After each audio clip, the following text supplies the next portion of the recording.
Juice కానీ తినే తిండి కానీ ఏమి తేవద్దునా అని చెప్పిన వాటిని ఇలా ఎత్తుకొచ్చాడు. ఆ బండి వేసుకుని ఎంతో దూరం వచ్చాడు నా కోసం. ఈ అన్న కూడా నాలాగానే కోడింట్లో డ్రైవర్ గా పనిచేస్తాడు. ఈ మనిషి నాలాగానే యూట్యూబ్ చేస్తాడు. ఈ మనిషికి ఎడిటింగ్ వచ్చి అన్ని వచ్చు, కాకపోతే ప్రెజెంటేషన్ అని ఎలా మాట్లాడాలో తెలియదు ఆ మనిషికి. ఇదిగో అతనే వచ్చి నేను నేర్చుకుంటా అని చెప్పి పట్టుదలతో వచ్చాడు. సో ఇట్లాంటి వాళ్ళకి అయితే మనం యూట్యూబ్ నేర్పించగలుగుతాం అంతో ఇంతో. ఈ మనిషికి యూట్యూబ్ గురించి అంతగా తెలియదు, కాకపోతే ఈ మనిషికి చేయాలని ఆతృత. అట్లా అని చెప్పి ఒక 1000 సబ్స్క్రైబర్లు అయితే తెచ్చుకున్నాడు. 2 గంటలు నాతో పాటు కూర్చున్నాడు. ఆ మనిషి యూట్యూబ్ నేర్చుకోవాలని ఆశ. నాకు తెలిసిన విద్యలు అయితే మొత్తం నేర్పించిన ఆ మనిషికి. యూట్యూబ్ లో కష్టాలని మనం ఎప్పుడైనా గుర్తియాలి, దగ్గరకు వచ్చి నేర్పించు.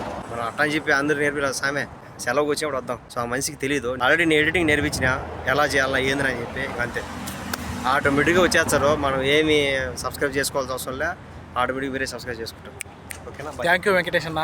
ఓకే అన్న మంచి హానెస్ట్, మొత్తం మాట స్టైల్ మనిషి. ఈయన చెప్పేది ఇప్పుడు నేను వచ్చి డైరెక్ట్గా చూసిన. నాకు ఇంతకంటే ఆనందమా చెప్పా? ఒక మనిషి నన్ను చూసి ఇన్స్పైర్ అయ్యి యూట్యూబ్ చేస్తాడంటే నా కడుపు అయితే నిండిపోయింది అబ్బా. టేకం